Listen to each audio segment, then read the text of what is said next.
What's up, internet? Welcome to Mo's Garage. In today's video, we are upgrading the Xterra's radio for one that has Android Auto and Apple Carplay.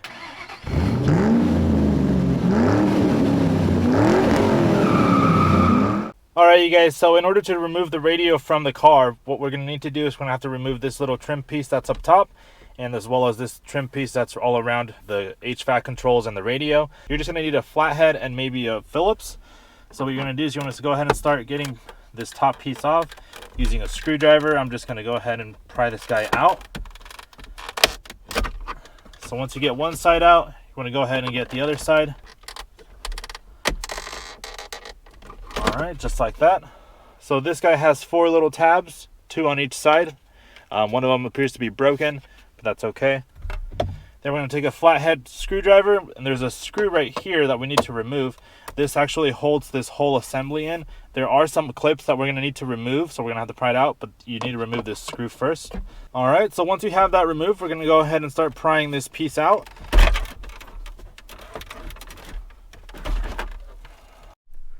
Alright guys, so once you guys have this panel detached, there are some wires that you could unhook to kind of remove this guy out of the way, but right now I just have it set on the gear selector, and I think that'll be plenty of room for us to get in here. Now, in order to remove the radio, there are four Phillips head screws, two per side, and we're just going to go ahead and remove those in order to take the radio out. Alright guys, so now that we're at this one, all we want to do is we want to go ahead and lift this guy out and start unplugging all the wires behind there. This car does have the steering wheel controls as well as the Rocksford Fosgate sound system from factory, so there will be a little bit more modules as opposed to someone who doesn't have those options. So let me just go ahead and pull this guy out, unplug everything, and then I will see you guys afterwards. Alright guys, so look, I know it looks like there's a spaghetti mess of wires here, but in reality there are just two modules that we need to disconnect. So there's this blue module. This is just an adapter for the Rocksford Fosgate premium sound system, and then there's this Axxess module here that we need to unplug, and that is so that we can retain the steering wheel controls. Unfortunately, the Axxess piece doesn't have a plug specific to the Xterra, so I did have to cut that connector off, and you can see that over here. There's these three wires, this blue one, this white one, and then this other one. These are all going to be for your steering wheel controls, and we'll just go ahead and connect that back into the wiring harness once we take this all apart and match it to the new radio. This guy right here we can just unplug. We can unplug these two plugs, and then I believe we should be able to unplug this guy, and that should be it. Alright guys, so now that the spaghetti mess of wires are gone, I do want to address this connector here. So this used to be a factory plug, but unfortunately the steering wheel control adapter that I purchased doesn't have a matching plug connector. So when I installed the previous radio, I cut and spliced these wires. So now what I want to do is I want to address that with this universal Molex connector. I just happen to have this in the garage from a previous computer project. So I want to tie in one end of it so we can have a plug, and then the other plug will go into the wiring harness of the new radio. Alright you guys, so here we have that Molex adapter now hooked up to the steering wheel controls. The steering wheel controls on the Xterra, there's basically a blue, a gray, and a red wire. I'm not sure how well you guys can see that, but basically the blue needs to go to ground, so I've hooked that up with a black wire. The red one I've hooked up to red, and the yellow is the gray wire. The gray and the red wire, which are now yellow and red, these are your steering wheel controls. So these are going to be hooked up to the other side of the Molex connector, which is then going to go to the steering wheel control module, and we'll wire that up accordingly in just a minute. Alright guys, so now that we have that Molex connector installed, I want to move on to installing this GPS antenna. This is what the radio uses to get GPS data for your Apple CarPlay or Android Auto. I know that theoretically your phone uses the GPS, but I don't think that the radio relies on that signal, or maybe it uses in conjunction with this. But anyways, I'm going to go ahead and install this now. According to the instructions, it needs to be as horizontal as possible somewhere on your dash. I was thinking about kind of putting it off to the side one way or another, but actually what I ended up finding over here is there's this little square adapter piece that actually pops off. So I'm going to see if I can stick it on that and then route the wire inside and out through this little opening right here. It should pop out with just a screwdriver. Let me see if I can show you guys that on camera real quick. So you should just be able to wedge it in here. There it is, there's that hole. Alright guys, so I have the cable all the way routed through. There's a lot of cables, so I'm gonna have to cable manage this eventually. But essentially this is kind of what it's gonna look like. Something like that. So essentially all I really did is I took a file and I just kind of filed down an area where there's no tabs, and that's kind of where the cable is going to snake through. And then once I plug this guy back in, you'll see that there's a double-sided tape on the other side of this antenna, and it'll look something like that. Pretty happy with it. Let's go ahead and move on to the wiring harness for the radio, and then we'll get to installing the new radio onto the Xterra. Alright guys, so here we have that spaghetti mess of wires that was originally in the Xterra. But I've broken everything down just to make this a little bit more manageable. Essentially, this is the adapter kit that you need if you have the Rocksford Fosgate sound system. This is the harness for the old radio. We're going to go ahead and set that aside since we don't need that anymore. And then this right here is the wiring harness for the steering wheel controls. So now what we're going to do is we're going to go ahead and bring in the new harness for the new radio.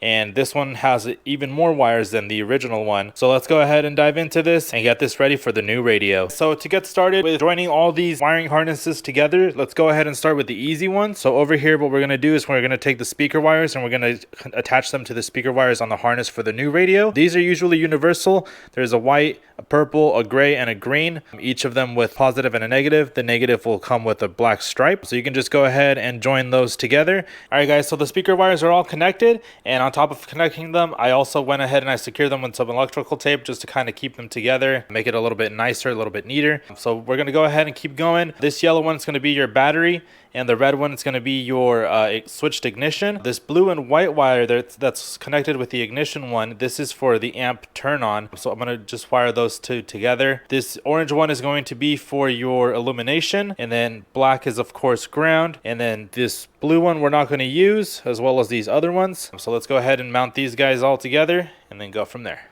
Alright guys, so I've gone ahead and I've connected the illumination wire as well as the power wire, but I still have the ground and the ignition switched wire that needs to be connected. Those two wires are right here, but the reason why I've left those disconnected is because now we also need to connect them with this Axxess module for the steering wheel controls. So we have a red wire for the ignition switched, as well as a black wire for ground, and then also this parking switch wire needs to go to ground. So this guy right here is theoretically supposed to go to your parking brake. So the way this works is that your head unit is actually limited onto what settings and functionality you can have unless the car is parked. But I'm going to go ahead and bypass this by wiring it up with the ground. And this is just so that if I'm ever driving, you know, my passenger can go ahead and have full access to the head unit as opposed to limited features, or vice versa. If somebody's driving the Xterra, I still have access to all of the functionality of the head unit. So we're going to go ahead and add all the grounds and all the ignition switched. All right guys, so now we have all the wires connected. Essentially the power and the ground wires were a little bit pain because you had to connect a whole variety of different cables together. But the Xterra specifically, I'm not sure if it's different on other vehicles. Since I'm using a Kenwood deck, this remote control wire, this blue and white wire, connects to this 3.5mm jack adapter, and that connects to this brown wire right here. There's also a brown and white wire, but that's not for this specific radio. This one is for the Kenwood radio. Since I already had a Kenwood radio, I know that already. And then right here, this Molex connector that we're using for the steering controls, I'm pretty sure that the red wire goes with the green and the white, and then the silver, which is yellow here, but on the Xterra it's silver or gray. I believe that goes with this gray and red stripe. But if not, we can always switch these two around, no big deal. But other than that, I think we're done with wiring. So let's go ahead and get the new radio and install it onto the Xterra and then go from there.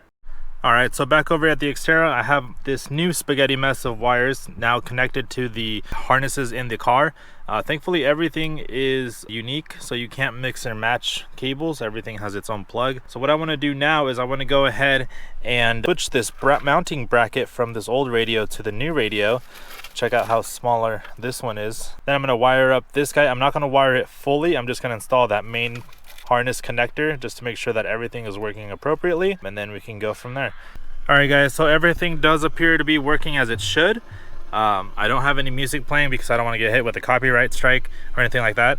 But something I do want to point out is whenever I turn the volume up, the volume actually goes down, and whenever I turn the volume down, the volume actually goes up. So I do think I messed up on those two wires, so I'm going to go ahead and redo those, and everything else should be working fine.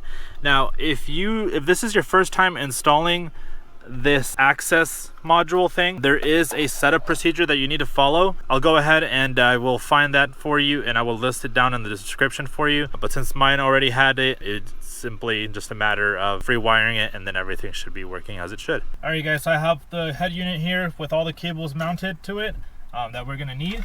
So now let's just go ahead and try to fit all these cables in the back of this area here. Try to keep things a little bit nice and neat. The beauty of this head unit is that it's actually shallow, so a lot of these items should fit here no problem. Alright everyone, so now that the head unit is installed and the plastic has been removed, I'm going to go ahead and install this trim piece, and then we can go ahead and reinstall this guy right here. So this guy should just clip back on. Since we didn't disconnect anything, it should make it nice and easy. Then we can go ahead and install that one screw. Then we can go ahead and install that top trim back on.